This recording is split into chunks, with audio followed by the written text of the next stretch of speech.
What's going on? This is Shamus with the Educate to Elevate podcast. Again, bringing you one of the industry's leaders. My guy right here, Eric Cline, is the ultimate closer.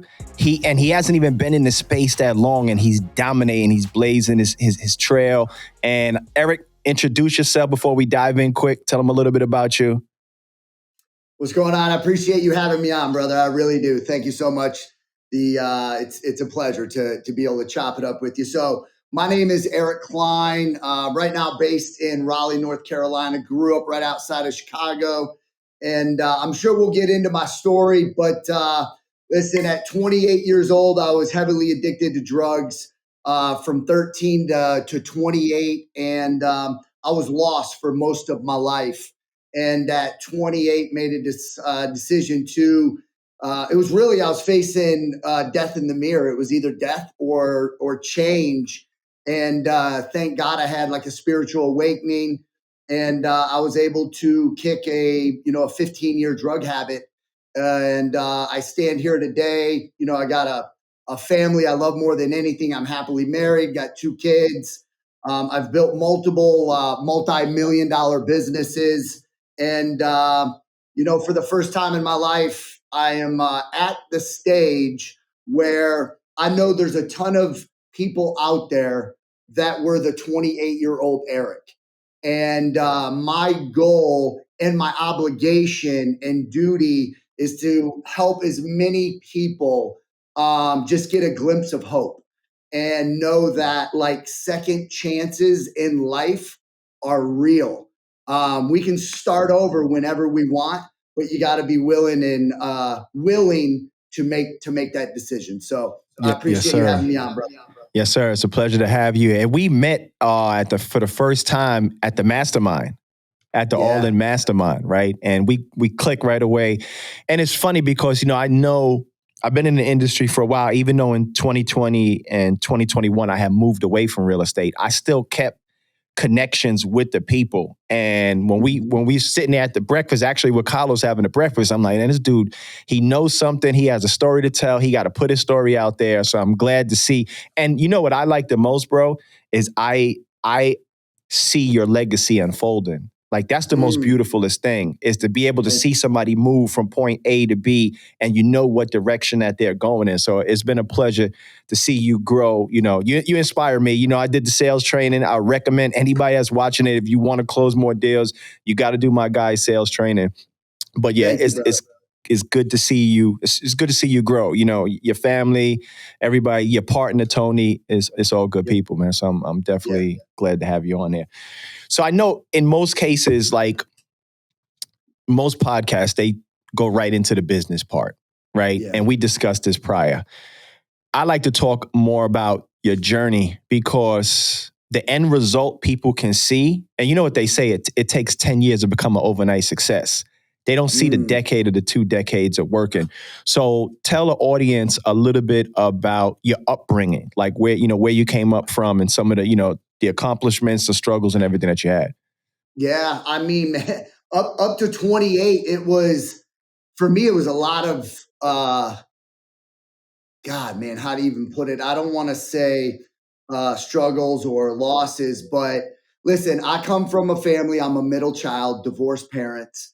Dad's a raging alcoholic. And for years, I never felt a part of my own family. I didn't. For years, I was the one kid that was always trying to be away from home. I didn't relate with school. I got horrible grades in school. I got expelled from my high school my senior year, and barely got a diploma from an alternative high school. And at 13, it was either 13 or 14. I don't know the exact age I started using drugs, but it was 13 or 14. The first time I ever drank alcohol, I blacked out. I blacked out drunk, and it was the first time in my life where all my feelings were numb. And I didn't have to feel the uncomfortable ness of me being in society around my family or anything. Like all my feelings just went away. And it was that day that I realized these chemicals that I was putting in my body could numb really who I was or how I felt. And I just did that for years. The drug that ultimately brought me to my knees, which is something I said I would never do, was crack cocaine.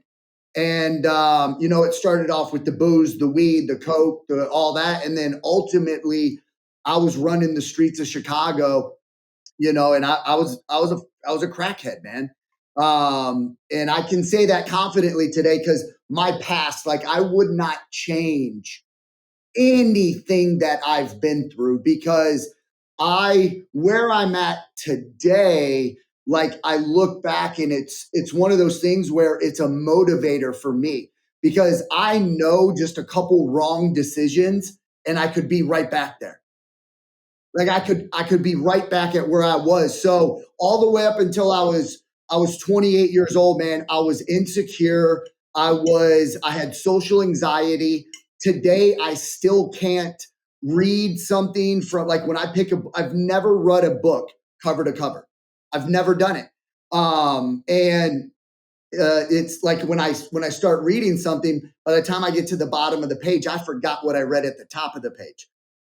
So, like, the reason I say all this is I'm not the smartest guy.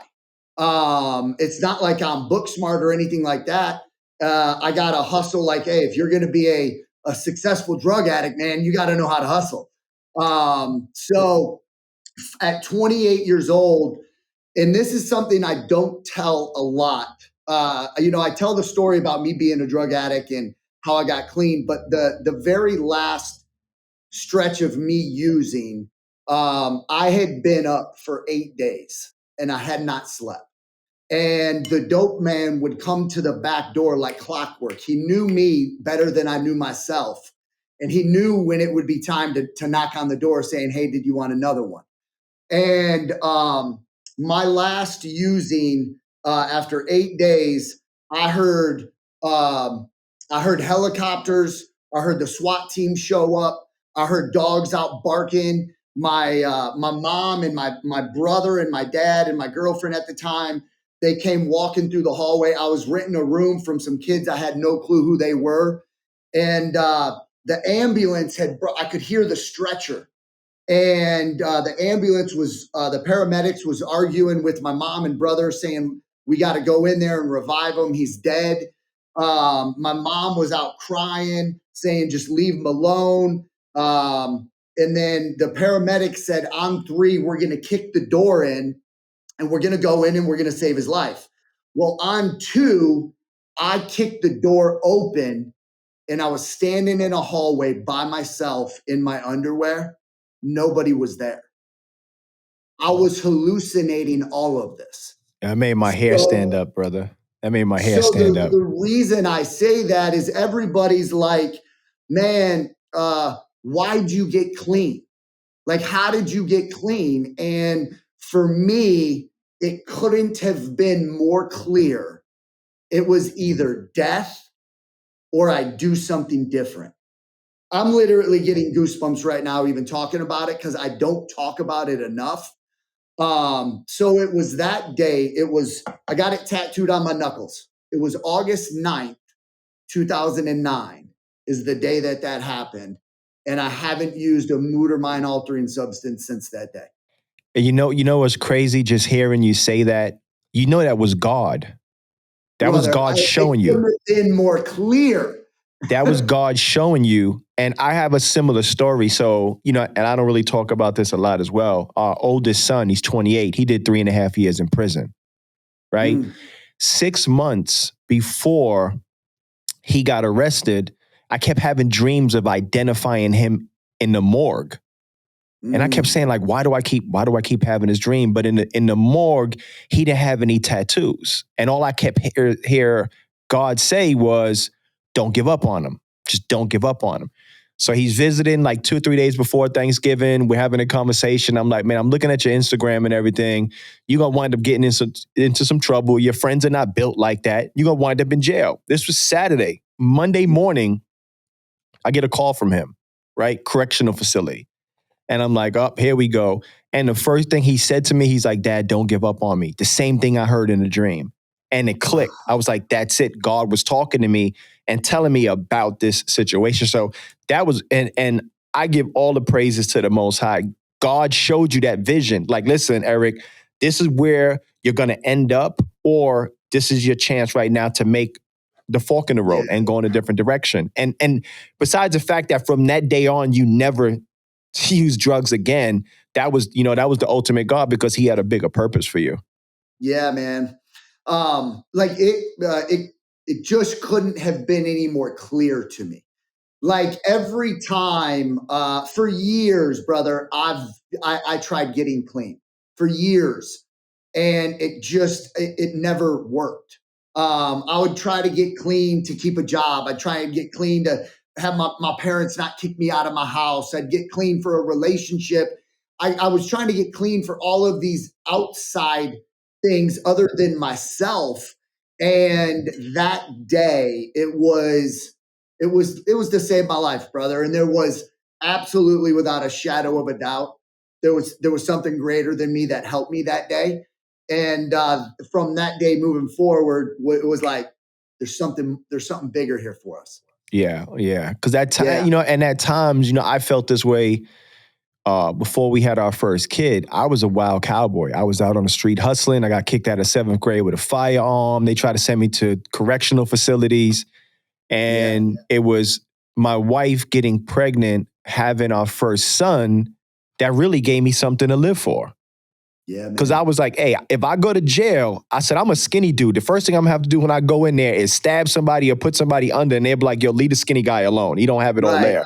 Right. So I prayed, but it was having our first son that, I was like, okay, now I got him and he depends on me, because me, I was like, man, I didn't have no kids or nothing. I'm like, man, I don't care what happens to me, But that's the environment that we grow up in, when we have people around us that is not pointing us in the right direction, we're a circumstance of our environment. Like this is all we know. And even as entrepreneurs, like I was having this conversation yesterday with somebody, and I said, and I think I posted a clip of it. I was talking to Alex about it, and he said that I believe every family has the one.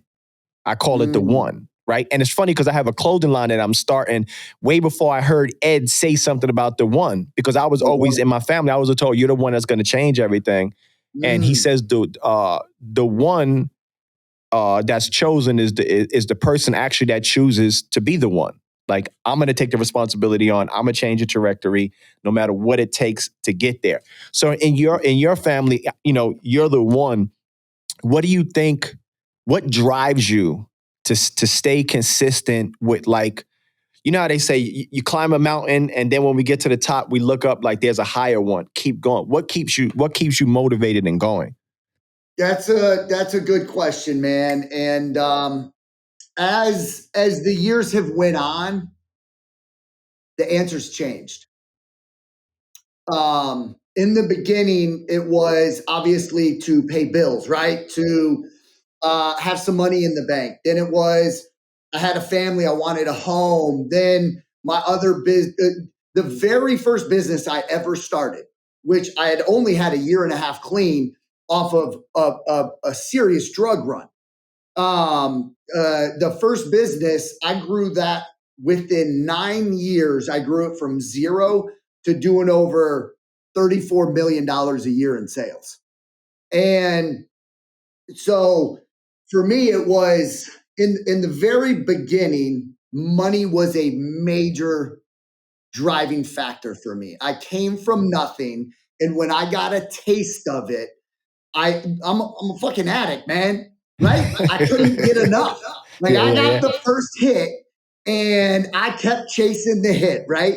So for 9 years, for me, it was a money grab, and it was feeding, because I didn't work on myself. I was feeding an empty hole, my ego. It was I wanted everybody to know who I was and what I had. I wanted to be the flashy guy, the flashy car, the flashy homes, the flashy everything. And I know you asked me what keeps me going, and this is a long drawn out answer, but in the very beginning, it was money. And it was what other people thought of me, not what I thought of myself. And I can stand here today. My very first business, we were getting ready to sell that for 51% of it for $54 million. And I was going to retain 49% of the business for the second go around sale. And I thank God today, just like back when I got clean and had that spiritual awakening, the sale of that business fell through. And I thank God today that the sale of my business fell through. And the reason I say that is at the peak of my last business, I was clearing 8 million a year. I was clearing, netting in the bank 8 million a year.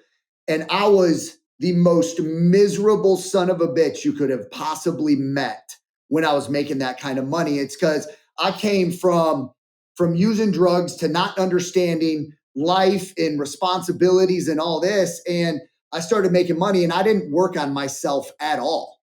Like I was now just a maniac making a ton of money, which is not a good place to be.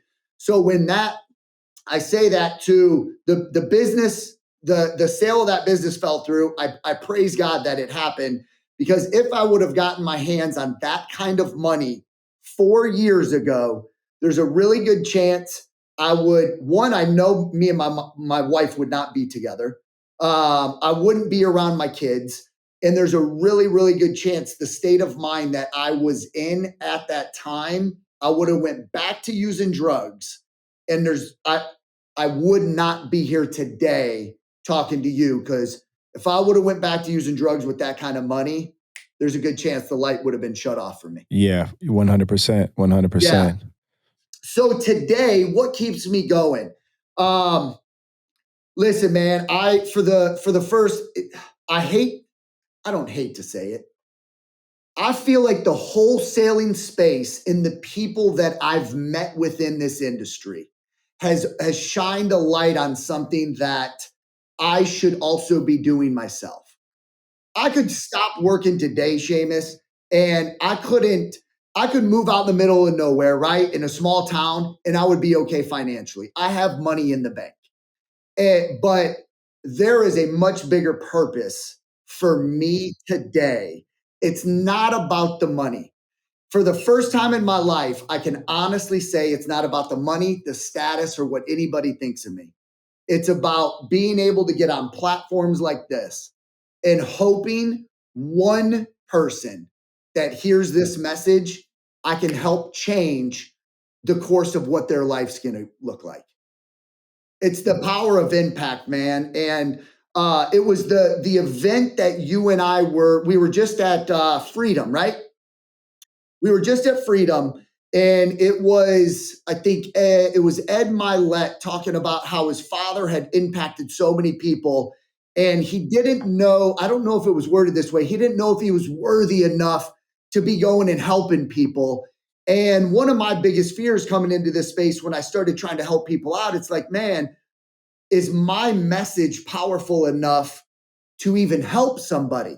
Is my sales training good enough to help, change somebody's business? And he had said something. He's like, your experience and all your life experiences and your ups and downs and all that shit, you're qualified. Yep. Like 100%. You are qualified to be standing here trying to help the next person in line. Yep. So I left Freedom with a new mindset of like, dude, I've earned my seat here. 1,000%. 1,000%. Yeah. And it's funny because I feel the same way as far as when I joined All In. It was the love that I got from Alex and Carlos and Sal, and then just the entire community. Yeah. And it made me also look at it and say, you know what? I have an obligation to help the next person. Like I said, even if it's just one person, you know, and they say that the two most important days in your life is the day you're born and then the day you realize why you were born. Those are the two most powerful days, and I'm not going to lie. I'm searching for my purpose. I know it's to definitely use my voice and everything. But I was in church about a month ago, and there was a couple that was sitting in back of me, and they had a little kid that reminded of me, light-skinned kid, nappy hair. I don't have no hair now, but I had dreads and all type of stuff. And I looked back at the kid, and all I heard God say was, "You got to help these kids." Mm. And a couple of times God spoke to me in church where it was like crystal clear. And we got a nonprofit that we just got approved and everything. But I think as a entrepreneur and a leader, it's our obligation to train the next generation, because the entire system is messed up. Even from schooling to what they teach them about money and everything, it's all wrong. Everything is wrong. Back up, brother. And we got to create a new system. We just have to create a new system, so. Yeah.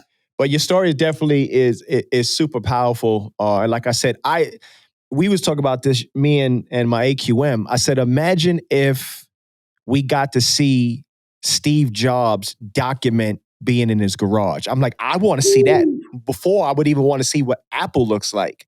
Right. Let me see that, to see how that man dealt with it and what sprung that up. So that's why, I asked those questions. So like, what does your legacy look like in 10 years? What does my legacy look like in 10 years, man? So, second chances are real. Mm-hmm. Third chances are real. Fourth chances are real. You're saying the system's broke, right? I used to think guys that look like me and you couldn't do the things we're doing today. Amen. I really did. I was a believer in that. Yeah. I was a believer that guys like me and you, Shamus, we couldn't be here doing the things we're doing today. So what does it look like 10 years from now? I've been able to change the course of many lives here throughout the world, right? I've built, my kids know that hard work will get you far in life, right? Book smart's only going to get you so far. Yep. Book smart is only going to get you so far. I'm uneducated from the system, right? I'm not educated from the system. Everything that I've learned is from guys like you and the people that we hang out with, and failing a lot. 10 years from now, I will be on stages where thousands of people will show up, because the ripple effect of what people like you and I can do has hit millions, dude. Yes, sir. Financially, I'm okay. My kids, for the first time in my family tree, which at my house, we do talk about money. We do talk about credit. My son at 9 years old, I could bring him in my office right now. He's seen a lot in his 9 years. I want to have, now that I'm in the wholesaling space and I'm educating myself, hold on, I'm not sure what just popped up here. Now that I'm educating myself within the real estate industry, want to have a ton of short-term Airbnbs. I want to have a rental portfolio. I want to work because I want to, not because I have to. And then the ultimate goal, honestly, is I want to be able to exit a company. That's a goal of mine, is to be able to build a business and exit it to a private equity firm. So makes sense. And it's doable. It's very doable. Makes sense. Yeah, because that's the same thing I was telling my buddy. I was like, listen, I'm building this company to exit. That's what I'm doing, to building it. And right now, a lot of money that I'm investing is in leadership. Like people teaching me how to be a leader, systems and processes and stuff like that. Because once you have that down packed, everything else falls in line. That's just what I believe. So I'm sorry, go ahead. No, I was going to say, go into the legacy, man. I go back to when I was 28 years old, and the first time I put drugs down. I was left trying to figure out who I was. For the first time at 28 years old. Again, I had been using since 13 or 14 years old. So when I stopped all those feelings and masking who I was for so many years, at 28 years old, I did not know who I was. So I know there's a lot of people out there that are question where to go in life, or they don't get started because they fear the failure. And I just want, people like you and I that look like you and I. There's a lot of you and I out there. A lot. There's a lot of you and I out there, Shamus, and it is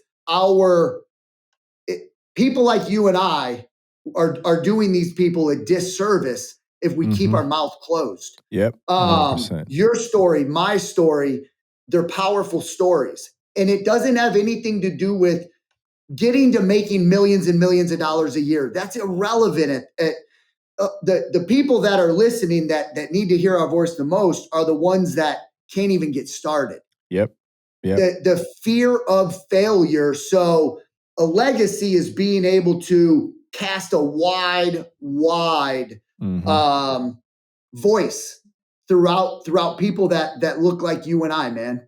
Yeah, it's 100% because we talk about it and we say like, when I shut my company down, I went and got neck tats because I'm like, I'm never going to work. I'm going to make sure that I don't get a job. So I got tats all over the neck and everything. I'm like, I am not going back to work. I don't care what it takes, right? So I totally agree. And you look at people now, you look at Fortune 500 companies, and these guys are all tatted up and flip-flops and everything, and they're running billion-dollar companies. So the entire system has shifted. That's crazy. Yeah. I never would have thought that would have happened 10, 15 years ago, right? Right. So tell me a little bit about your operation. I know you've been wholesaling for about 12 months, 14 months now. So tell us what your operation, I know your numbers, but I want everybody else to understand your numbers. So tell us a little bit like what you look like as far as staff-wise, deals, flow, and stuff like that. Cool. So right now, we've actually had this office 1 year last month. Okay. I started right out of the gates with an office, just me in an office. And fast forward 14 months into business, we have closed, I think it's like 112 to 114 deals. Nice. We're just at like 2.7 million for assignments in 14 months. I have an office here. I have an office in Boca, and I'm getting ready to launch another office in South Florida. Nice. My office here, I have 4 in-house closers. We have 2 disposition managers. We have 1 TC. I have my partner, Tony, and my partner, Shiloh, which is my wife.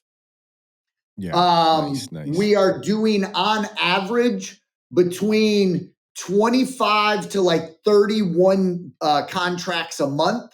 Okay. With the projected profit of anywhere between like 800 to like 1.2 million in projected profit a month, just depending on the month. Those are numbers. Those are astronomical numbers. I know people that have been in the industry for 10 years and they can't crack $100,000 a month. I'm like, man, we trying to do that a day. Yeah.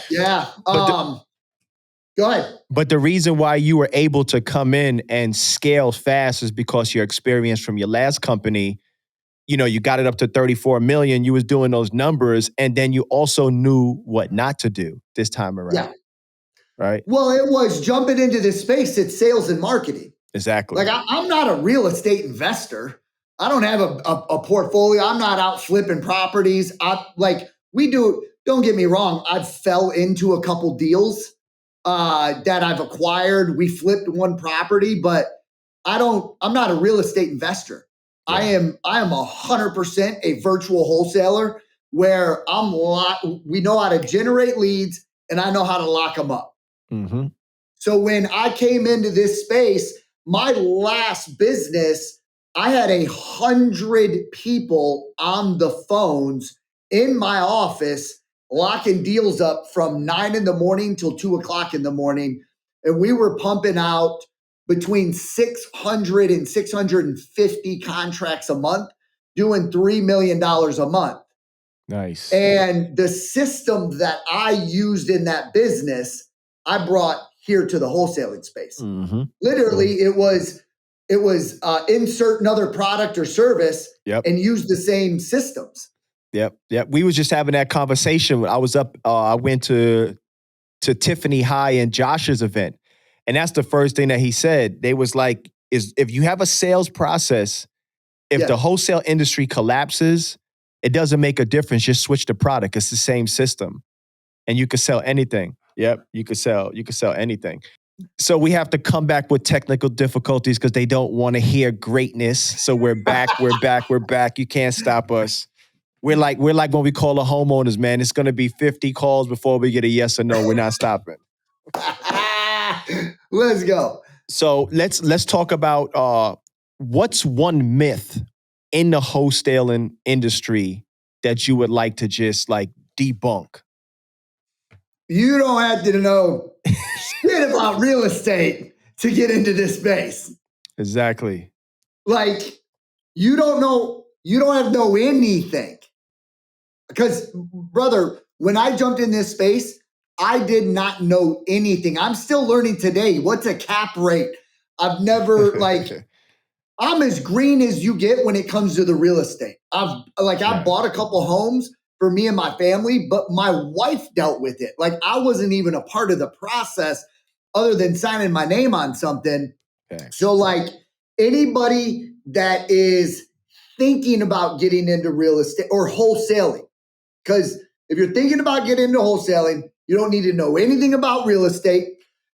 There's no qualifications to get in here. Mm-hmm. The only thing that you should focus all of your time and energy on is sales and lead gen. Sales, lead gen, or lead gen, then sales, right? Get your lead and then understand how to convert that lead. What do I mean by that? Have an intelligent conversation with a seller to get them from hello to goodbye and ultimately wanting to get them to sell you their home. Mm-hmm, mm-hmm. And it's a process, and it was funny. Remember when we were sitting there and I was like, no, to sell a t-shirt, to sell a house. And he was like, no, it's the same process because I never had a sales process. It's hard for me to follow scripts because I'm a natural conversationist. I can conversate with you. And then you may be having a conversation with a homeowner and it goes left field. Like I had a homeowner that I had asked her, can you tell me, the reason you're looking to sell? And she started crying. Like the conversation went left field. Like I didn't talk about the house until she was like, okay, let's get back to the house. I'm sorry about that. But it can go left. But you definitely need a sales process, right? Yeah. It's 100%. Well, it's different if you're going to jump on the phone and you're going to do it just by yourself, right? Mm-hmm. Then you may have your own process and you know how to stick to that, right? Or you're a natural born hustler, a talker, whatever you want to call it. When you start bringing people on, you have to have something for them to follow. 100%. Any great movie you've ever watched. Follow the script. They follow a script every single time. As talented as that actor may be, they're still following a script. Yeah. They're putting their own flair into it, their own personality. But at the end of the day, there's a script. When they say action, they're following a script. And that's when they pick up the phone and say hello. That's action for us. Yeah. You have to, in order to bring on 1, 2, 3, 5, 10 closers, you can't have 10 people doing 10 different things. In order for your company to get consistent results, everybody should be doing the same thing. Yeah. Yeah, 100%, 100%. So what's your goal for this year as far as numbers wise? So going in, which is on my wall, it was do 4 million in assignments, which I know we're gonna hit it. It's more looking like we may do closer to 5 million in assignments. We want to, as a team, myself, my wife, and Tony. We want to acquire more deals. Okay. And then we are in the process right now of moving out of the office that we're in into a bigger office. We haven't found the space yet, but we are actively looking. Okay. So we're looking between 6,000 and 7,000 square feet in office space.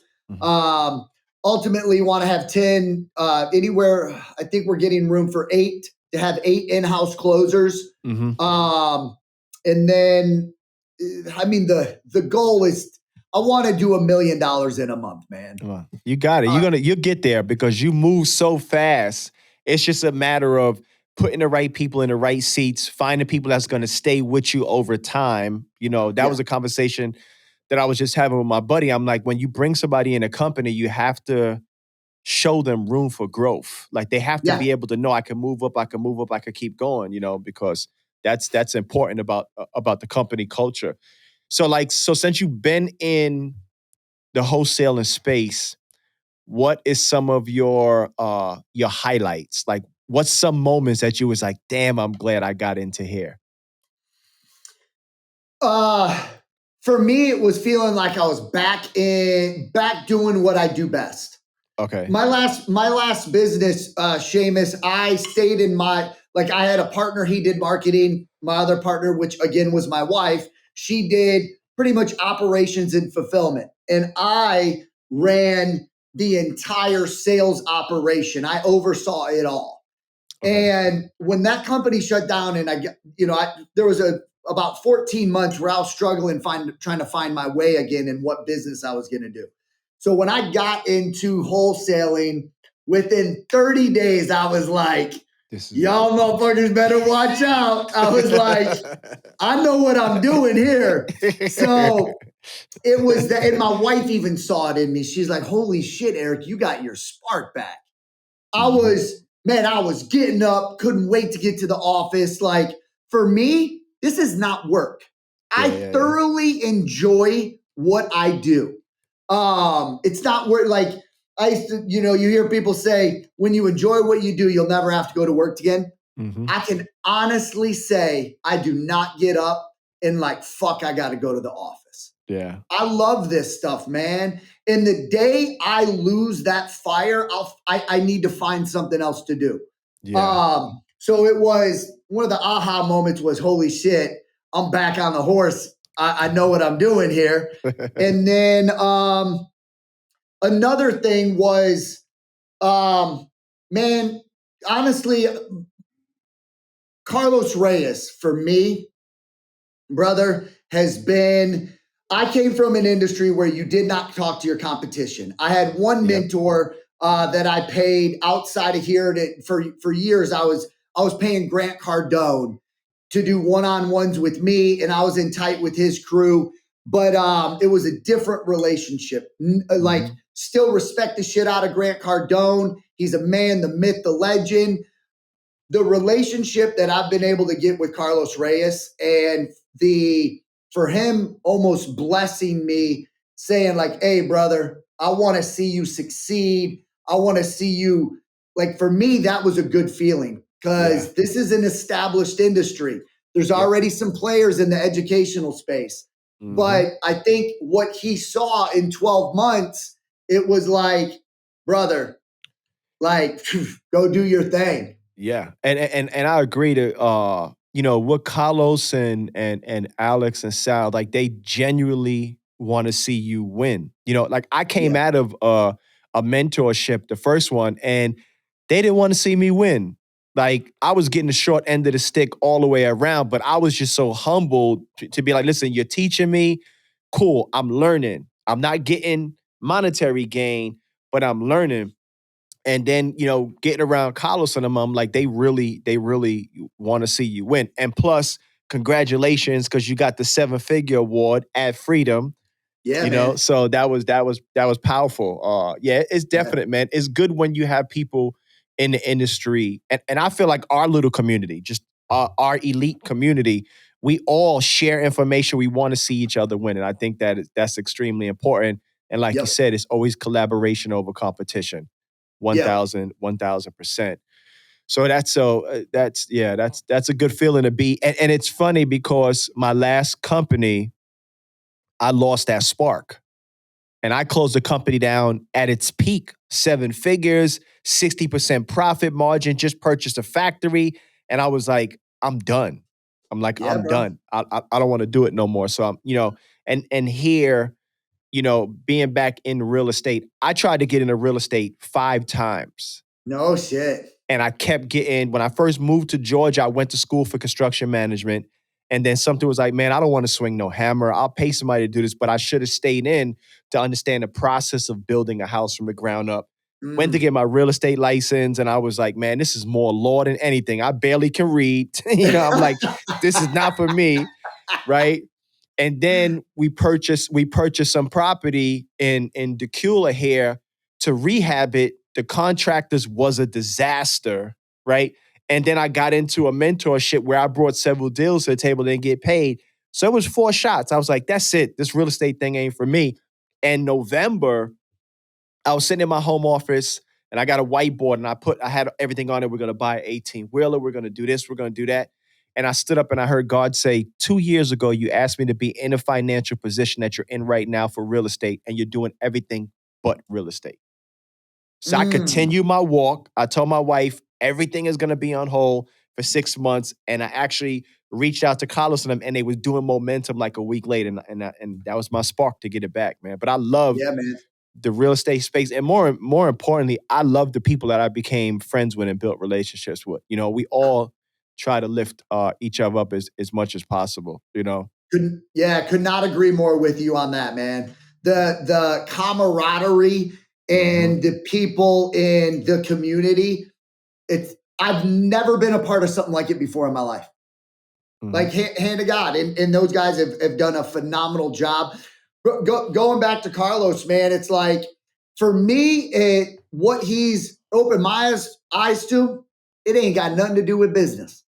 It's what am I doing at home? What type of a husband am I? Like, I never thought about that stuff, man. Like, for me, it was, man, I've given my kids a life beyond their wildest dreams. I get to buy them all this shit.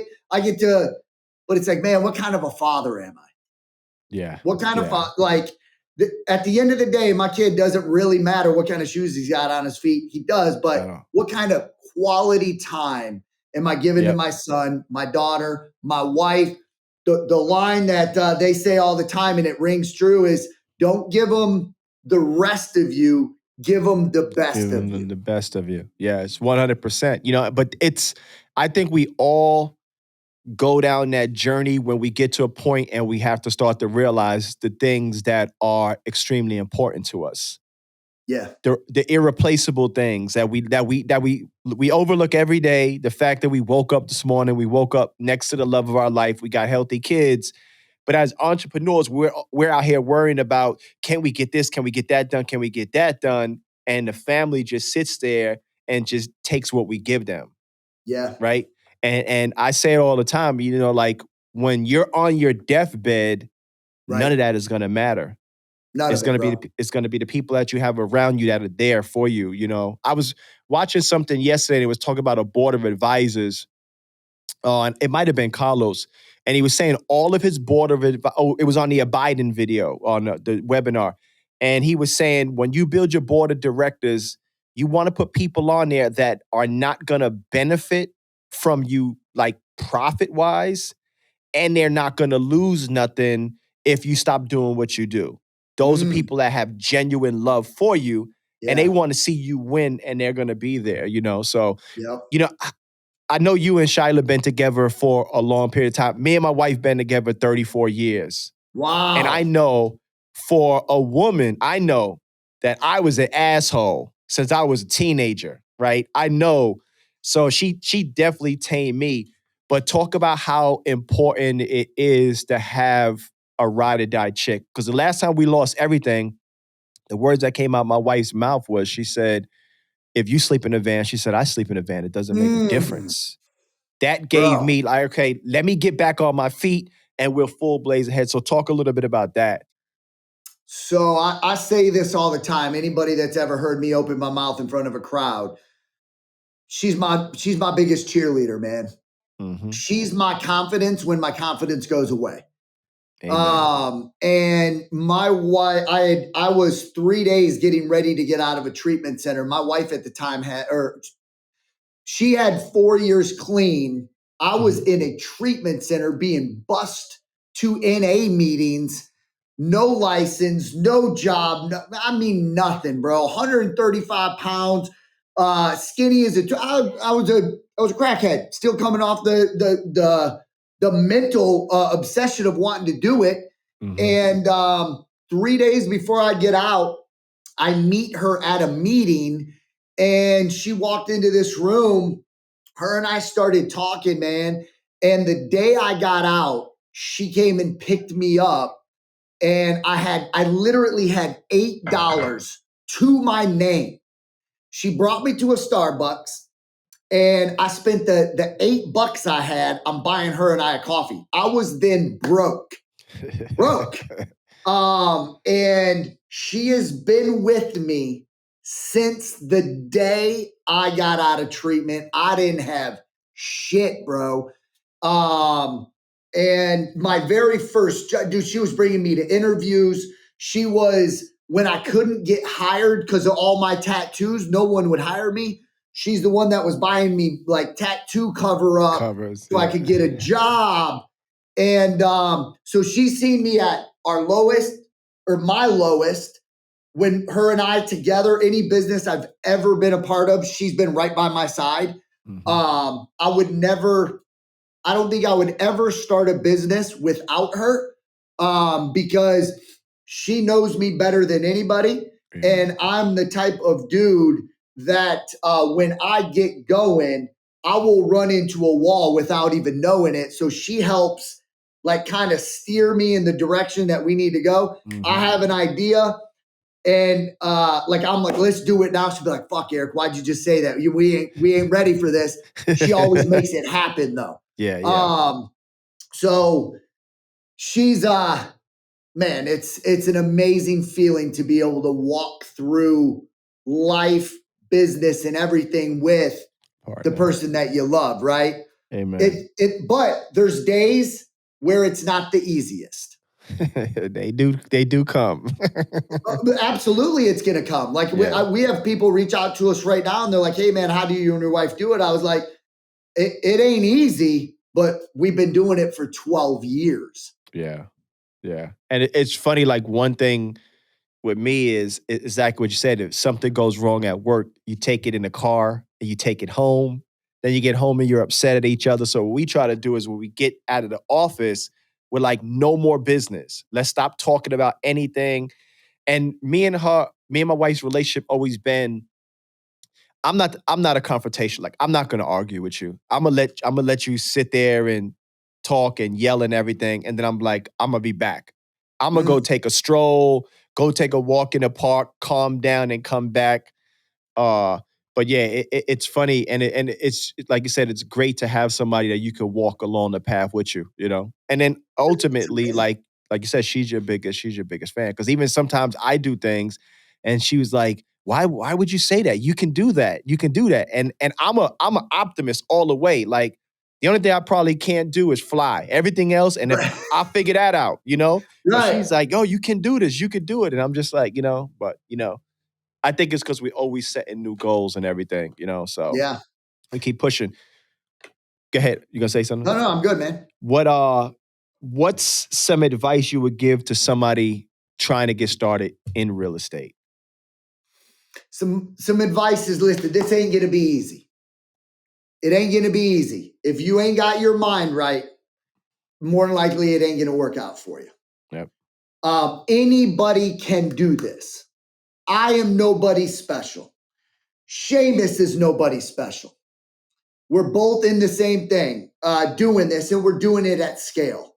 So the voices in your head, when you can shut those off, not listen to them, and just press forward and know, like, every day is not going to be easy. Hopefully you have more wins than losses. Don't get scattered brain. I always tell everybody, they're like, "Man, how'd you do it so fast in 12 months? I put the blinders on.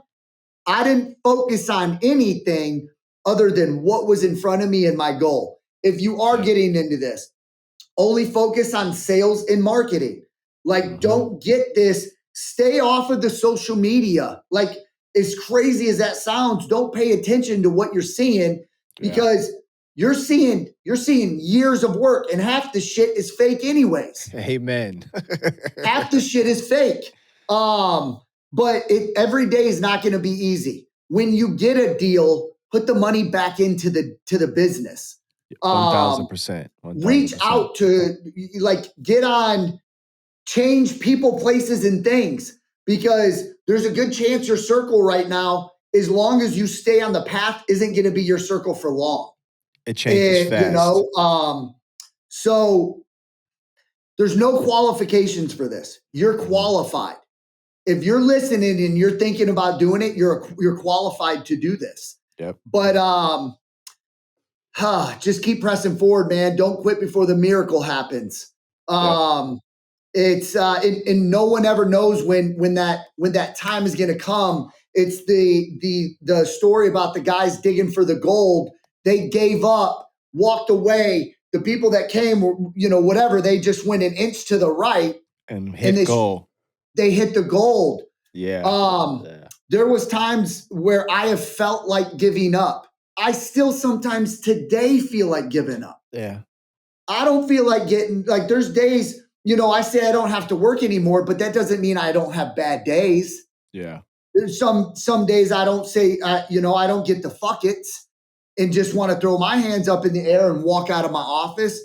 But it's those days where you got to dig in, you got to reset, and you got to understand why you want to do it in the first place. Yeah. What's the why behind it? Because the money's only going to go so far, and your motivation, there has to be a strong desire to want to stay in this. Yep. A lot of people say we're sick, crazy motherfuckers or individuals. And to get businesses up off the ground, you sometimes got to be crazy. Yeah, you have to, you know, and I always say this all the time. I say when you're starting a business, you have to, like you said, put those blinders on and go at 1,000 miles an hour, because something that you could get done in 3 months is going to take you 3 years with distractions. Yep. And you lock and load. That's what I'm doing. I'm not detouring, and you wind up accomplishing it faster. But I mean, it's funny. Look at, you know, we was just talking about Elon Musk, and we talk about when he sold PayPal, $180 million. The dude invested $100 million, I think, into SpaceX, $60 million into Tesla, and the other 20 into a solar company, and had to borrow the rent money for the next month. Like, you just cashed a $180 million check and you're asking me to lend you rent money. Yeah, man. That's dedication. And that's how, like, even right now in the business, everything that comes back in is going into more staffing, processes, coaches, mentors to scale fast. Because I think that, and sometimes you have to pull back and reassess and resuscitate everything and look at everything to take that step forward, because until you step back, you're like, well, I didn't realize that I was doing this wrong and stuff like that. So I agree 100%. And when you get a couple deals, like, get help. There's no reason to struggle. Get help, get qualified help though. Exactly. Get some qualified help where day one of me getting into this, I was in it 30 days and I was like, oh shit. As successful as I was in my other business, I was like, whoa, I need some help here.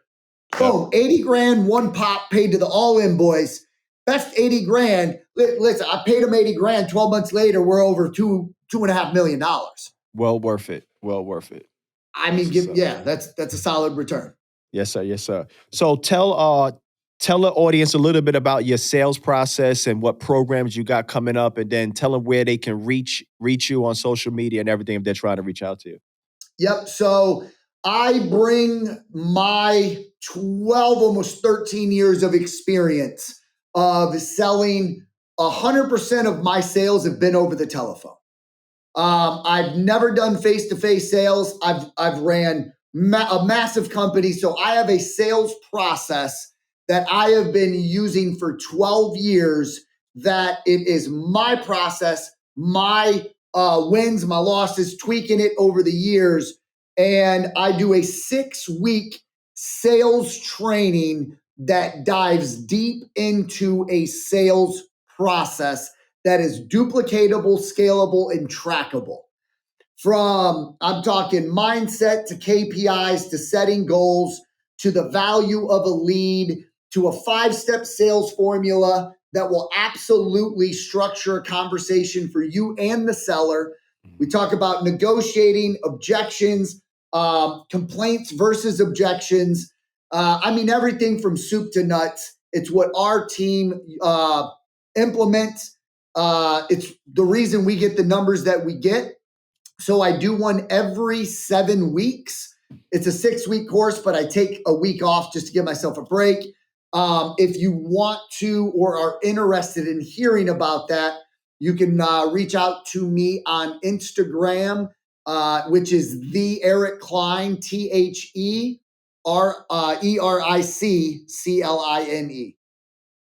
Perfect. And I recommend the 6-week sales training because the first week or two, I was like, damn, this shit makes so much sense. Like, this is what I've been missing. Right. So I definitely recommend anybody. And brother, I just want to tell you that I'm proud of you.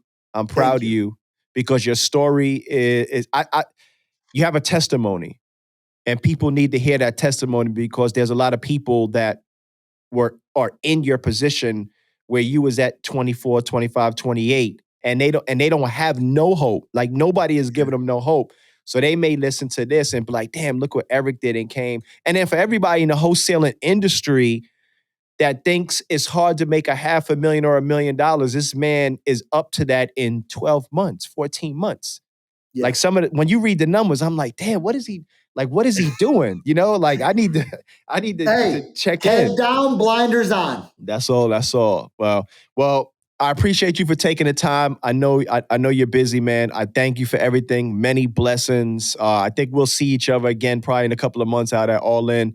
But everybody, make sure you follow my man, Eric Cline. And if you're into wholesaling, you're going to want to watch his journey as he goes along. And once again, stay blessed. And I appreciate everybody that listens. Thank you so much, Shamus. Appreciate you, brother. Yes, sir.